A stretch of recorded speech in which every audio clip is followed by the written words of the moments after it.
What's up, everybody? Welcome to SLC Puck. Do you understand the significance of today's date? By the way, I'll just start with this. Hi, I'm your host, Austin Facer. Welcome into SLC Puck. The date is September 18th. It's late at night. It's almost 9 o'clock. But I'm wondering if you understand the significance of this date. I'm going to give you a couple minutes to think about it. Not coming to you, right? Okay, so it's the September 18th. It marks 5 months exactly from when the Smith Entertainment Group, Ashley and Ryan Smith, bought the Arizona Coyotes. That was 5 months ago today. Isn't it crazy how fast time is going by? I mean, I know we've had like a couple like presidential like assassination attempts and like a bunch of other crazy stuff in the news. But and so, you know, maybe like our sense of time is totally skewed and doesn't make any sense anymore. But that's pretty fast. It's crazy how quickly all this is coming to a head. And it's here. This is a big week.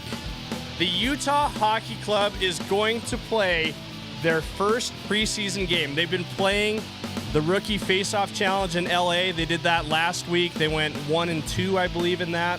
Doesn't matter. The big story was the uniforms, how cool they looked, all that good stuff. A few of the prospects got in, made some things happen.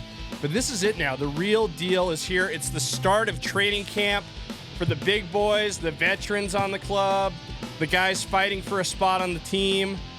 It's crazy. I cannot believe how quickly the last 5 months has gone by.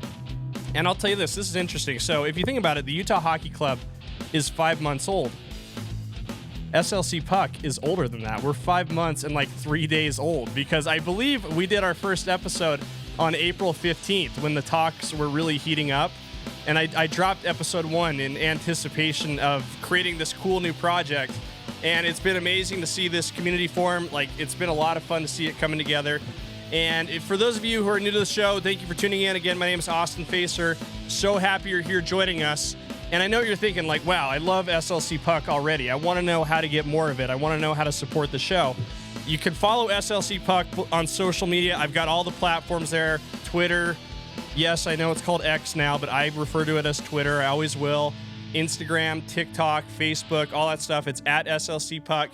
If you want to support the show even further and look good while doing it, what I would recommend is heading to the little shop I set up, slcpuck.shop. And since fall's right around the corner, this is crazy. Like, we already have snow in the mountains. And I know this because someone at the Utah Hockey Club, who I'm going to talk about in just a minute, made reference to the fact that we already have snow. And I think in doing so, this person also said something pretty cheeky and pretty interesting. So that's the tease, what I'm going to talk about today. But again, the weather's getting a little bit cooler. Some light outerwear would really round out your wardrobe. I would recommend heading to slcpuck.shop, getting this cool shades Yeti hoodie right here. Look at that. That's pretty sweet. You see that? Only $32. It's basically a cost. It's a great way to support the show. I love those of you who do make these purchases and wear them out and about. If you buy something, the rule is you cannot wash it or remove it. You have to wear it for the rest of time, okay? So that's a big commitment, but I appreciate those of you who have done that already. But let's get back into the topic at hand, okay? So here we are, September 18th. It's a big day. Like I said, it's been 5 months, like the fastest 5 months I think I've ever felt in my entire life. And now it's coming to a head right here. The start of this season is right around the corner. Today was a really big day for the Utah Hockey Club because they had what's called Media Day, which is essentially where, you know, they take a lot of members from the team, trot them out like ponies to speak to the media, all that good stuff. And it was a lot of fun. Like, a lot of important people talked. I think we heard from about 5 different players, guys like Clayton Keller, Lawson Krause, Sean Dursey was there, Coach Turney was there, General Manager Bill Armstrong, who I have said on the show several times is my man crush, and it's easy to see why. I think he's really good at the way he works with the media and all that. I'm a huge fan of people who can crush interviews, and Bill Armstrong is that to a T. But the real star of Media Day, and I think there's a lot to talk about in this guy's conversation, he led off Media Day, and I would guess he probably spoke for the majority of the time. A lot of the players, it was kind of just in and out, just a couple thoughts. Bada bing, bada boom. Hey, happy to be here.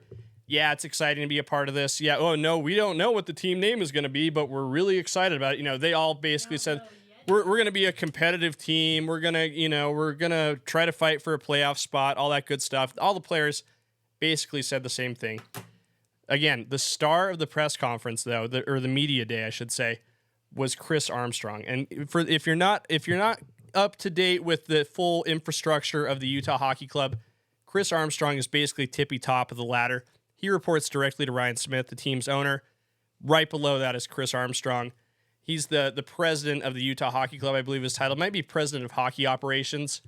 But it was so interesting to listen to him talk. And I think if you have certain questions about the Utah Hockey Club, listening to this interview from Chris Armstrong is the way to go to learn more about it, because there was so much good information. He sort of pulled back the curtain on a lot of things, and a lot of the stuff that he said really kind of got my heart racing right now. You could probably hear me panting and like being like, like out of breath a little bit. And it's because I'm thinking about what Chris Armstrong had to say, and it got me really, really excited. And so the media day it's a very long exercise for the media. It took about 3 hours to get through all these interviews. I went ahead and watched these for you guys, so you didn't have to. And there was a lot of great coverage in the media as well. But I went ahead, and yes, I did speed up the playback a little bit to get through it quicker, because it did ask a lot out of me. But there was a lot of really great stuff, especially from Chris Armstrong. And, I thought it was so interesting because the way I imagine Chris Armstrong's role, he's like the president of hockey operations, I think is his title. And so, general manager Bill Armstrong reports directly to him. Andre Cherney, who is the head coach, also reports directly to him. And I'm sure I'm mispronouncing his name, so, sorry. Name pronunciation is not my strength, as I've said many times on the show. But it was so cool to listen to him talk about this. And first of all, Chris Armstrong has said something that I have said ad nauseum to the good folks who listen to my show. This has been such a truncated schedule. It's such a compressed timeline to get everything done. Again, the last 5 months has been crazy fast. They put together a team that is going to be ready to compete at a really high level in about a fifth or a quarter of the time it normally would take. According to him, he thinks that they've done about like 2 or 3 years worth of work in just 5 months. And so that's pretty amazing to see. And what's cool about Chris Armstrong is he's willing to talk about everything that pertains to the Utah Hockey Club. Like literally everything. He'll talk about like the prospects. He'll talk about, what's happening with the team, the players, the coaches, what they're seeing right there in terms of like possible trades, all that. He's willing to talk about all of it, with some restraint, of course. I mean, he doesn't want to give away everything, but the media asked him a lot of great questions about the Delta Center, about, the team name, and, and here's what Chris Armstrong said. And this is almost a direct quote. He's like, we have an update on the name contest. Finally, we're hearing this, by the way. We haven't had an update on this in quite some time from the brass. There's just been, as I've said, a lot of speculation from me, Clayton Keller, and Bill Armstrong, the three most powerful people in the Utah hockey scene, in no particular order. That's a joke, by the way. But he's like, yeah, we have an update. We know what the fans want, and we are trying to figure out how to deliver that to him. And to me, that sounds a lot like the name of the team is going to be the Utah Yeti. And I think that, to me, that just cements it even further. That if you go on social media, if you look at the conversation around what the team name should be, I feel like I see a lot of people sort of almost, already embracing, or some people are, even the people who don't really want the team name to be Yeti, are sort of resigning themselves to the fact that the name will be Yeti. I'm in that group, by the way. If you're new to the show, I've said ad nauseum that I think Outlaws is the preferable name. But again, it feels like the majority has spoken. And if we're to believe that this name contest was legit, and my theory has always been that, maybe it wasn't, but it was just sort of a marketing ploy, that the team name will be the Utah Yeti. I think that that's a pretty good guess at this point. And Chris Armstrong touched a little bit on it. Didn't go so far as to confirm that or to say either way, yes or no, it will or won't be Yeti. But he said, we know what the fans want. We're trying to figure out how to get it to them. He said there's like some legal loopholes they have to get through. which I imagine the Yeti cooler company is, causing some headaches there and all that. And maybe the Avalanche with their Bigfoot, logo that they used to use a few years ago. But that was a big thing Chris Armstrong talked about. And he talked so much about how this is a team that's in the process of rebuilding, that, that they're going to be a fast, talented, competitive, resilient group, proud to wear Utah on the chest. And it was really interesting to hear him talk. And I heard it. I wish I had counted, because it felt like he said the word community like 80 or 90 times. And that's hyperbole, of course. But he talks so much about how he wants this team to be deeply embedded in the fiber of this community. They want to get back to the community in a big way. They want to start a junior hockey program similar to junior jazz, which I think is pretty cool to think about as someone who played, in the youth hockey scene. I've talked about this before on the show. I grew up playing Davis County Youth Hockey Association, the Wind. So, I think it would be safe to say maybe in the future we'll see junior Yeti programs at rinks, throughout the state. Yeah, I mean, there already is a junior Yeti, thing going on in Cedar City. I believe that's unsanctioned by Smith Entertainment Group. But I mean, it's so amazing to visualize what this team is going to be. And I mean, just try to think about like what the Jazz are in Utah. The Jazz are a pretty big deal. I don't know if you've been in Utah long, but I don't think you could spend maybe 15 minutes in Utah without hearing someone bring up the Jazz in some way or another, especially during the Donovan Mitchell era. I mean, the Jazz were everywhere, and it feels like the Utah Hockey Club wants to find that same place in the hearts of people in this community. And I think that's really fun and exciting to think about. But I mentioned that, someone in Media Day made reference to the snow in the mountains, and that was Chris Armstrong. And he said something that I have been very interested in as well when we talk about the branding of this team. Will it won't be Yeti, Outlaws, whatever. I've said whatever it is, it's got to have like a really fun atmosphere to it, especially in the arena. And I've talked on the show a few times about how I went to a Vegas Golden Knights game in December. And you would think by listening to me talk about it on the show that it was almost a religious experience, that it was just so breathtaking and fantastic. And it truly, like, it was short of a religious experience, but it was very cool. And just to sort of like explain it, like the way the Golden Knights have it set up, it's like they take like a sports game and almost give it like a medieval times feel. Like they tell the story of a golden knight and his crusade battling against, opponents throughout the National Hockey League. So, that all plays into the pregame environment and sort of the atmosphere throughout the show. And it's cool to see, like, for example, they might be playing the Seattle Kraken one night in Vegas, and they'll have like a superimposed like Kraken on the ice, and then the Golden Knight will get his sword out and attack the Kraken on the ice. And if you have that sort of bird's eye view perspective, it looks really cool. You can find videos of this all the time. And again, the Golden Knights, I think, have the best show production in sports. I think you'd be hard pressed to find anything better than that. And it sounds like they want to do something similar in Utah. And this is I'm getting to the snow point here in a minute, because Chris Armstrong said something kind of cheeky. He was like, we want to create a really memorable experience for our fans. And I can't give away too much. This is not a direct quote, but this is just paraphrasing. He's like, I don't want to give away too much. We had some snow up in the mountains the last 24 hours. And I'll just say, if it hasn't snowed already in Salt Lake City by October 8th, the first snowfall of the year will occur inside the Delta Center. And I'm like, whoa, okay. I'm like, okay, Chris Armstrong, I see where you're going. And it immediately got me thinking about what that first game on October 8th is going to look like against the Chicago Blackhawks. I think they're going to have this, I mean, just to visualize it, I think it's going to be this unbelievable atmosphere, lights, sounds, some imagery. I think maybe some hints to a Yeti is what I'm picturing. And then I'm just seeing like a lot of like, this is probably in like the pregame introductions and all that, like snow, like in like little foam pellets or something falling from the rafters at the Delta Center. And it's going to be like truly like stunning. It's going to be an unforgettable experience. It's going to be something you're going to see people post all about it on social media, on their Instagrams, on TikTok. I am planning to be at this game, so you will see me post about it for sure.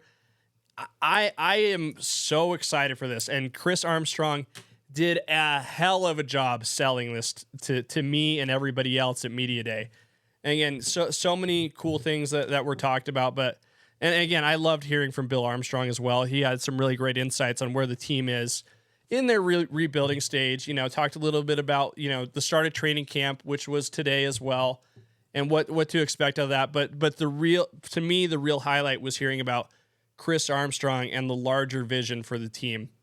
And it totally revved my engine. I'm so fired up. I'm so excited to see what's next. But we probably need to talk about what's happening at training camp, because there are a lot of stories there. Again, today's the first day.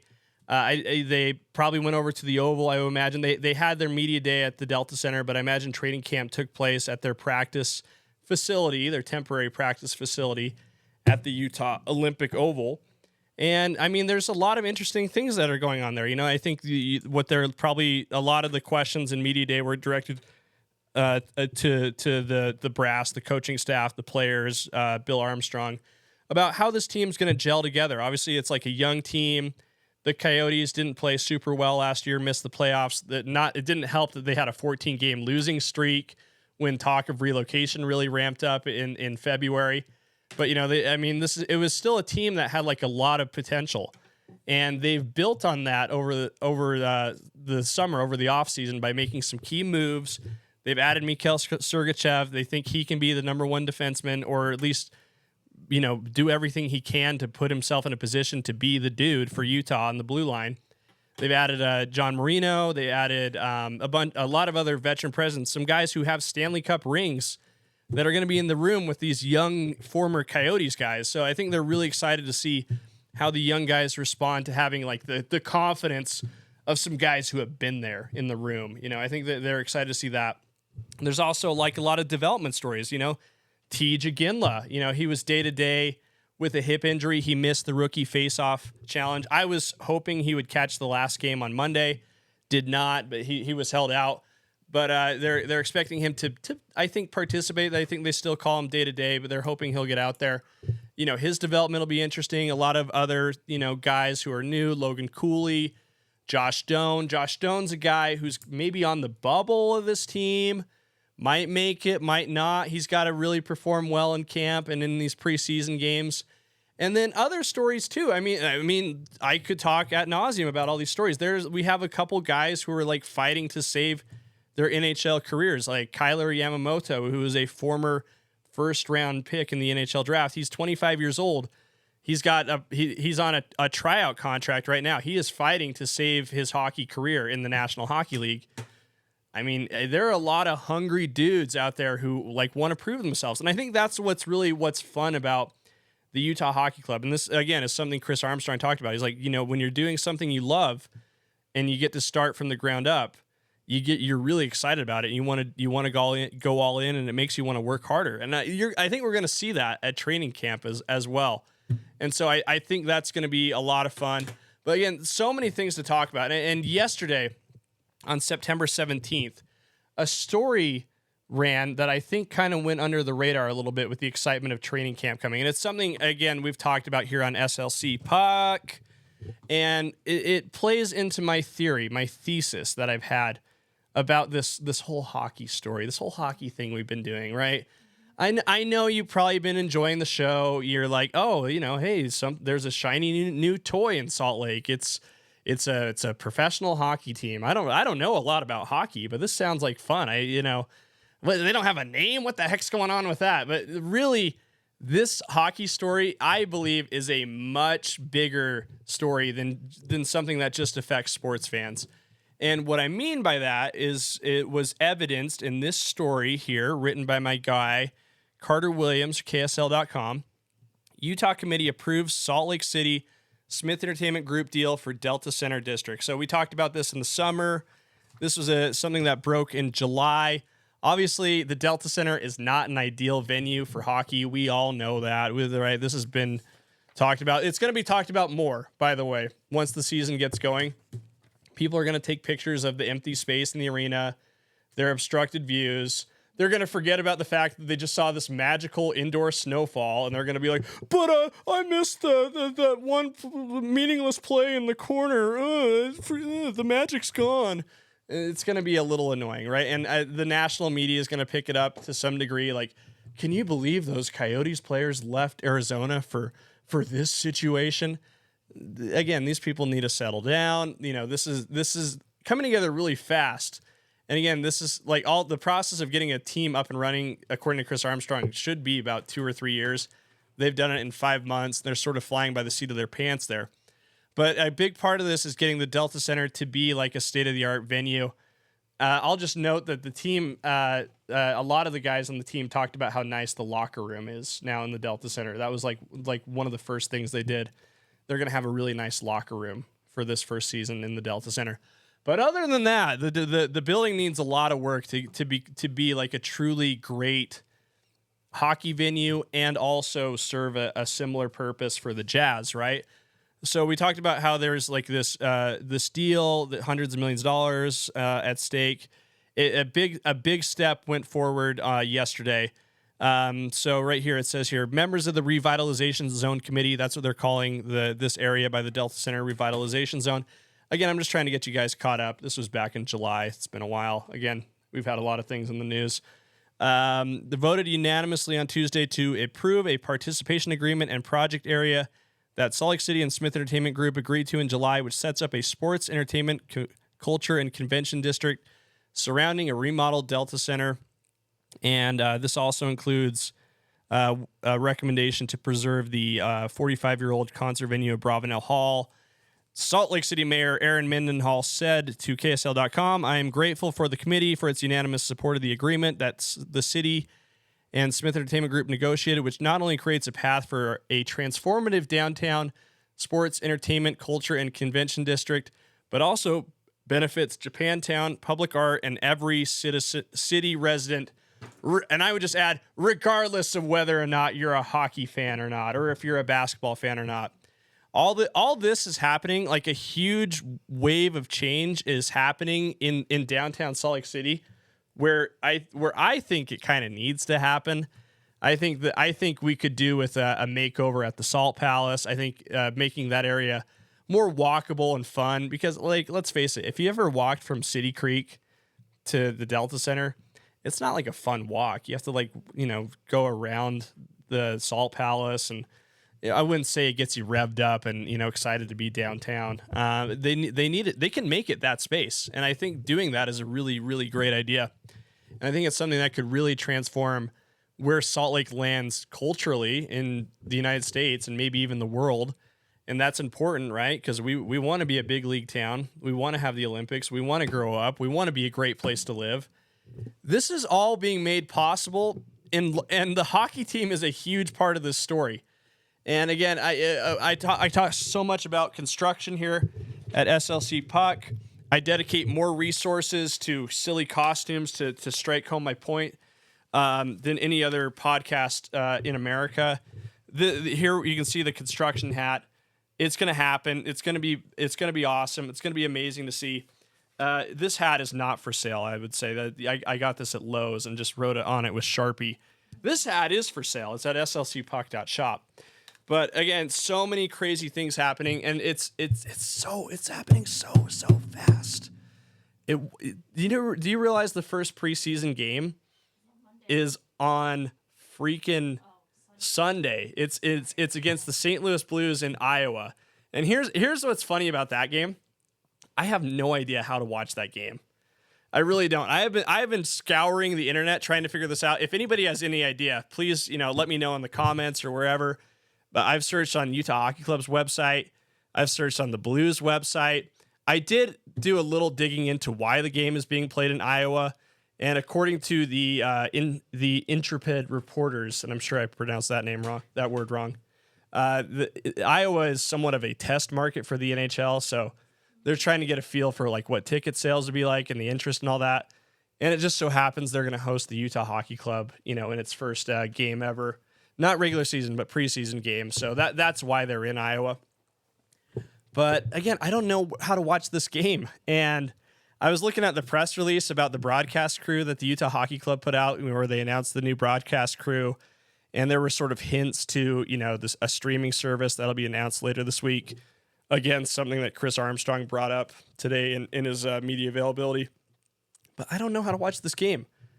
Are we going to have to go to Iowa to walk through the cornfield and find this ice rink? I'm picturing an ice rink in the middle of a cornfield, like Field of Dreams.